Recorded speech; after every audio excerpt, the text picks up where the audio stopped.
Hello everybody and welcome back to another episode of Microsoft Flight Simulator, and in today's video we are checking out the latest release of the HypePerformance Group's H145 Airbus helicopter. This thing is absolutely fantastic. I cannot even tell you how many times I've said it, and hopefully today I'll give you even more reasons to find out why. If you are interested in acquiring any of my Overkills tutorial guides for Microsoft Flight Simulator, please consider joining me on Patreon.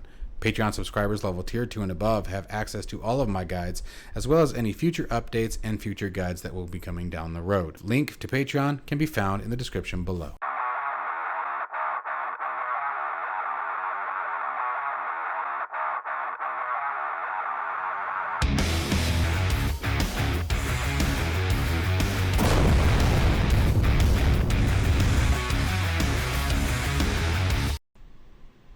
All right, folks, so this thing has gone through a massive update. Absolutely massive. This is incredible.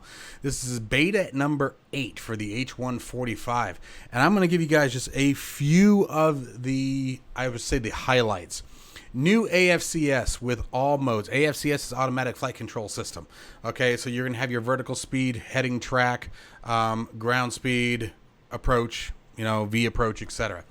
Upgraded rotor blur textures, upgraded tablet model, flight model changes to the drag, reduce TR authority over 30 knots. There's actually quite a few flight model updates. DME hold, that's another big one that's up in action now. Reduce reduce rotor downwash effects. Apparently that was a bit too strong. Resolved the issue with crashing it when you would try to pause the sim. Just a whole bunch of things that have now been adjusted, increased, improved upon. Just really amazing stuff. New textures, terrain and weather graphic on the nav and D maps, changes to the weather radar. I mean, I can go on and on. This thing is absolutely freaking phenomenal. So we're going to find out why today. We're going to jump into the cockpit here, and let's come on down to our iPad here, if you will. We have Flappy Bird. If you guys get bored and feel like playing a game inside of a game, that's always nice to have there. But let's go to the settings for a second. Gameplay mode, I'm going to set it to realistic. I want to make sure it's absolutely at its max. You can now tune your controls directly from the aircraft. That's just awesome. I'm going to go ahead and set it directly for ready for takeoff. Let's see what we get here. Looks like it's just going through the auto start. And that is perfect. I love it. Let's listen to those sounds. Something I want to watch is the rotor blur.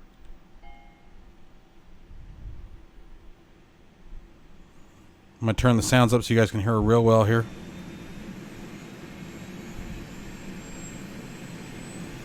Hold that thought. That could be a problem. I want to make sure you guys can actually hear it, and I think you might not be able to. Oh, no. Okay, cool. They're on. Making sure. Let's go.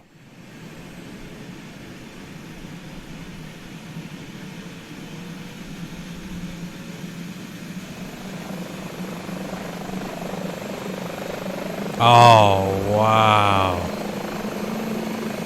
That is a massive improvement.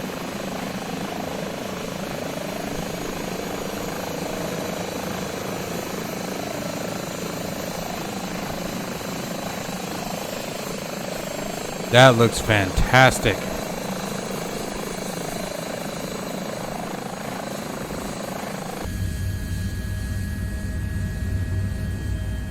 Oh, that looks great. Absolutely great. By the way, we are legitimately going to do a night flight. We are in Las Vegas. We're going to go take a quick night flight through the Strip. Figured what a better way to fly a helicopter than through Las Vegas. Now let's see here. Let's get some lights turned on here. If I can remember where everything is. Oh, it says they're on. I'll be darned. We have panel lights. Batteries are all on. No.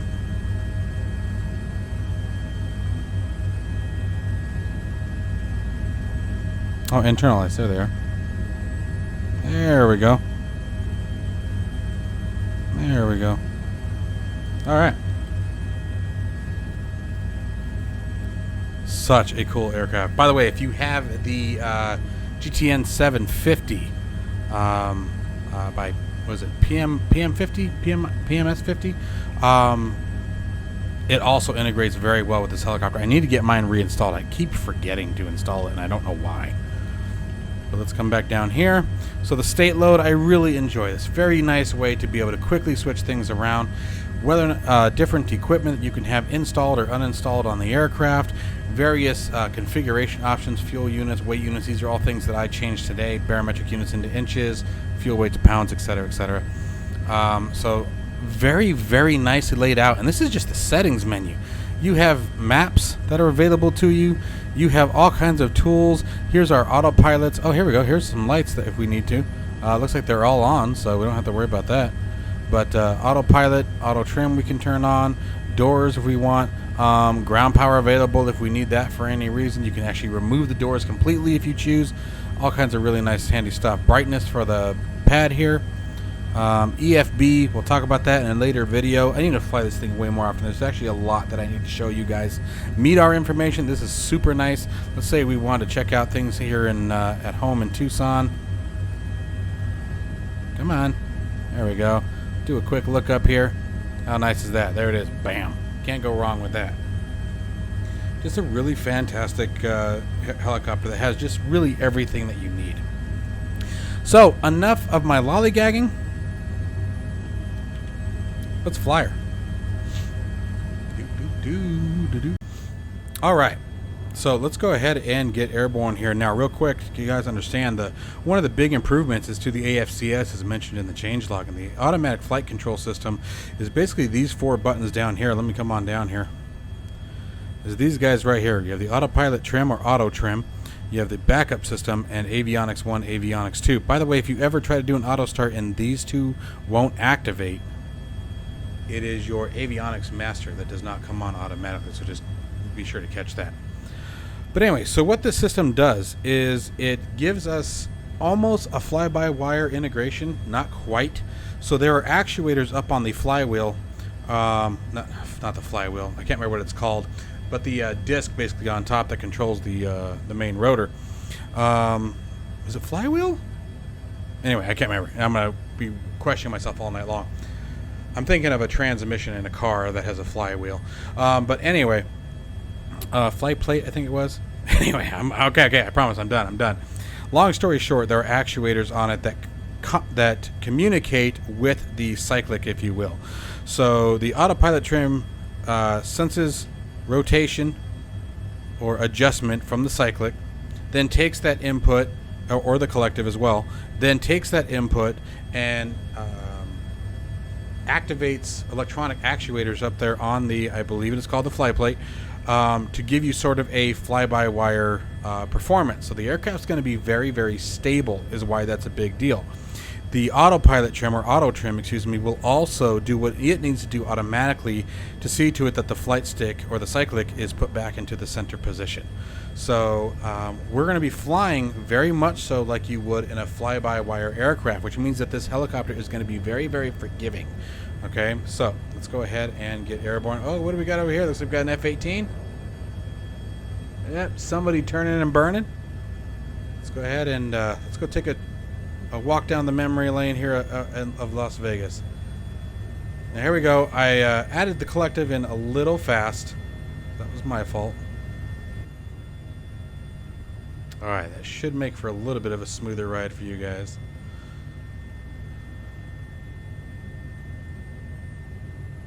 Oh, we lost something there. Hang on a second. That's exactly those two avionics masters went off. Now, did they just turn off or did I turn them off? They are bound to something. Disregard. I think they're bound to one of my recording buttons. But you guys noticed that I was able to basically let go of the controls while I was doing that. And again, that's the automatic flight control system talking, that auto trim. It knows where we last positioned the aircraft. It knows what we wanted to do with it. And it made electronic adjustments necessary in order to keep the aircraft stable and on our desired course. Alright, so let's do this the right way. If we're going to fly through Vegas, we can't obviously do that during the day. That just seems kind of silly. Let's bring them lights down. There we go. And let's check out Las Vegas. very least the strip. I had the Fly Tampa Las Vegas installed for a while, and very recently, unfortunately, I was unable to find my CD key to it, and I tried to download it, and it told me that I didn't have the license key, and I thought it was an automatic generation, but I couldn't, or automatic licensing, but it wouldn't let me use it. So I'm gonna have to figure that one out. But I still figured this could be a fun little flight. I mean, this is really nice, especially if you're someone who doesn't want to deal with a lot of the craziness that can be often involved in flying the helicopter. Again, because it is so forgiving. Now, that is not to say that it does not come without its challenges. It's still a helicopter. And the flight model that is involved from the HypePerformance Group is very, very detailed, right down to vortex ring state, which very high level definition of that is if the aircraft starts falling faster than the lift can be generated by the rotors, and you don't have enough altitude to correct that or enough forward momentum, you are going to fall to the ground very, very quickly. And, well, I don't think I have to tell you guys how that ends. So, yeah. Definitely got a lot of challenges that come with it as well. As I said, it is still a helicopter. How cool is this? The Fly Tampa version is still a lot better, I have to say, than the default Las Vegas. There's the Bellagio. I wish they'd have the fountains running. That would be so cool. Be kind of nice. That was Planet Hollywood down there. Oh, baby. Whoa! Tried to get a little too up close and personal there. I don't know which one that one was.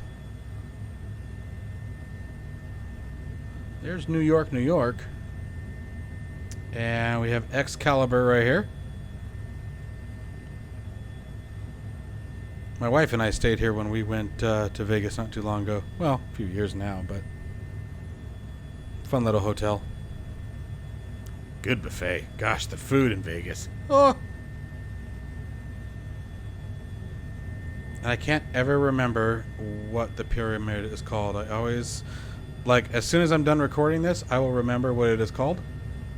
But every time that I actually need to remember what it's called, I forget. But this thing is a great, great sightseer. It is a nice, relaxing helicopter to fly when you just want to check out some of the cool scenes somewhere. Maybe you're flying around Hawaii, or going through, the Caribbean islands or something like that. We all know how much I love flying around the Caribbean. I've definitely taken this thing more than once through there. It is a payware helicopter, and I recommend every penny of it. Absolutely every penny of it. The developers are doing a wonderful job with it. The updates are fairly consistent. You can pretty much expect typically at least one a month. Now, I don't know if that's their actual release schedule or not, but I can tell you that that's been pretty close to what they've been holding. And every single time they do an update to this helicopter, it's well, I won't say every time, but they definitely they don't waste time on the little stuff or teasing around. They've all been very, very feature rich or improvement rich, however you want to call it, updates. So hats off to the developers. They are clearly still working very, very hard on it. You have a luxury version, you have a civilian version, all that come with the cost. I think there's a military version too, if I remember correctly. I can't remember. I don't ever fly the military version, if there is one, but I think there is one. But it is a wonderful. I mean, look at, we got a couple. Looks like we got a couple helicopters up here. Are these helicopters or jets? They might be jets. But it's really awesome just to be able to very calmly and quietly take a helicopter somewhere. It's also a lot of fun in NeoFly, if that's something that you guys are interested in. Mission-based flying, basically. The H145 has brings a lot of quantity to NeoFly. A lot of things you can do with it in NeoFly. And it's just such an advanced helicopter. It's got so many features. There's a free version of the GTN 750 that I was telling you guys about earlier. So that's always nice to have. Anyway, all right, finally figured out my mouse issue. But anyway, that's what this is saying, the GTN 750. And there is a freeware version of that, and gives you even more feature-rich capabilities in the aircraft, especially for flight planning and navigation. All the nice bells and whistles are there. Now I'm going to descend very quickly. So because I'm descending very quickly, we want to make sure we keep that forward momentum going. We don't want to descend too fast in a stationary position. That's where we'll find ourselves into some trouble. Alright, start pulling some power off here. We're going to cross the runway here.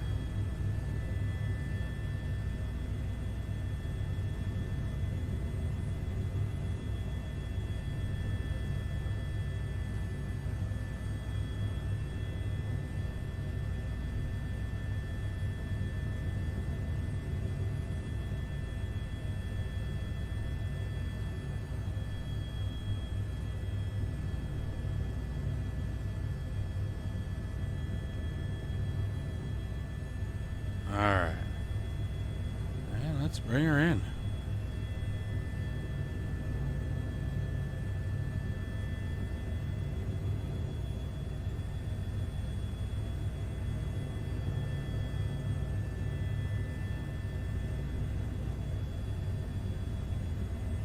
It is a great helicopter to fly. It's much more relaxing than some of the others, while still holding true to its realism and its simulation. Just provides a lot of fun. A lot of the fun, not as much as the stress. And again, that's not to say it doesn't have its challenges like we're experiencing right here.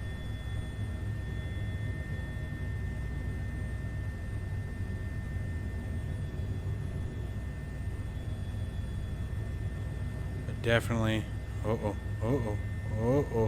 that's ground effect. Ah, stop. Oof, like dropping a piano. Anyway, guys, I hope you guys have enjoyed this video. I hope it gives you some insight into the H145 and maybe gives you a little bit of that tickle to go out and buy it if you haven't yet. This is not a sponsored video, guys. I just believe in the developer's work. Between the H135 that they released for free and the H145 here, that's the payware helicopter, they've just dedicated so much time and effort to it that I absolutely support their work. They are bringing what a payware helicopter or aircraft of any type should have included with it. And with every single update, it just gets better and better and better. So to the HypePerformance Group, keep up the fantastic work. I look forward to seeing your aircraft in the next development update, and I'll definitely be testing out once again. But guys, I hope again that you have enjoyed this video and found it useful. As always, stay safe, stay healthy, and I will see you in the next one. Take care, folks.